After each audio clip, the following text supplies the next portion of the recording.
السلام علیکم ناظرین، کیسے ہو؟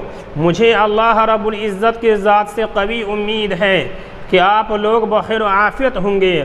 اللہ تعالی آپ لوگوں کو ایسے ہی خوش رکھے۔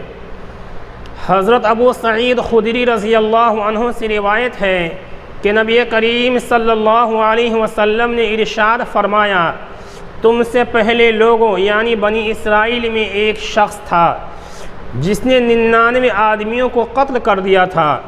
اس نے لوگوں سے پوچھا کہ دنیا میں سب سے بڑا عالم کون ہے؟ اس کو ایک عابد کا پتہ دیا گیا۔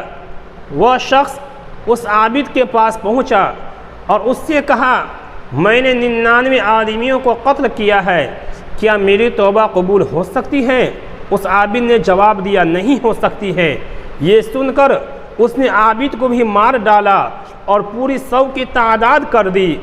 اس کے بعد اس نے پوچھا کہ دنیا میں سب سے بڑا عالم کون ہے؟ اس کو ایک عالم کا پتہ دیا گیا۔ اس نے اس کے پاس پہنچ کر کہا، میں نے 100 آدمیوں کو قتل کر دیا ہے، کیا میری توبہ قبول ہو سکتی ہے؟ اس عالم نے کہا، ہاں ہو سکتی ہے، تمہارے اور تمہاری توبہ کے درمیان کوئی چیز بھی حائل نہیں ہو سکتی۔ ایسا کرو، تم فلاں بستی میں جاؤ، وہاں تم کو کچھ لوگ خدا کی عبادت کرتے ہوئے ملیں گے، تم بھی ان کے ساتھ خدا کی عبادت کرو اور اپنی بستی میں واپس آ جاؤ۔ چنانچہ وہ شخص اس بستی کی طرف روانہ ہو گیا۔ ابھی آدھا راستہ بھی طے نہ ہوا تھا کہ موت نے اس کو پکڑ لیا۔ اس کی موت کے بعد رحمت کے فرشتوں نے کہا، یہ شخص توبہ کر کے خدا کی طرف متوجہ ہو کر آیا ہے، اس لیے اس کی روح کو ہم لے کر کے جائیں گے۔ عذاب کے فرشتوں نے کہا، اس شخص نے کبھی کوئی خیر کا کام نہیں کیا، اس لیے اس کی روح کو ہم لے کر کے جائیں گے۔ آخرکار ایک فرشتہ آدمی کی شکل میں ان کے جھگڑے کا فیصلہ کرنے آیا اور رحمت اور عذاب کے فرشتوں نے اس کو اپنا حکم یعنی فیصلہ کرنے والا مقرر کر لیا۔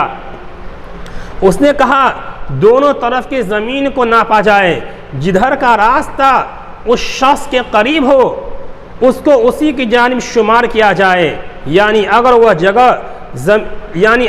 جگہ اس شخص سے قریب ہے جہاں سے یہ چلا ہے تو یہ گنہگار ہے، اس لیے کہ نیکی کا مقام اس سے دور ہے، لیکن اگر وہ مقام قریب ہے جدھر وہ جا رہا تھا تو پھر یہ گنہگار نہیں ہے، اس لیے کہ گناہ کے مقام سے دور اور نیکی کے مقام سے قریب پہنچ گیا ہے۔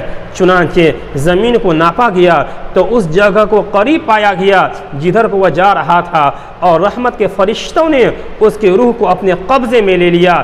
جب اس شخص کو موت نے پکڑ لیا تھا تو وہ سینے کے بل گھسیٹتے ہوئے کچھ آگے بڑھ گیا تھا تاکہ وہ اس مقام کے قریب ہو جائے جہاں وہ جا رہا تھا۔ اور ایک روایت میں ہے کہ جب زمین کو ناپا گیا تو عبادت گزار لوگوں کی آبادی کا فاصلہ صرف ایک بالشت قریب تھا، اس لیے اس کو نیک آدمیوں کی آبادی میں شمار کر لیا گیا۔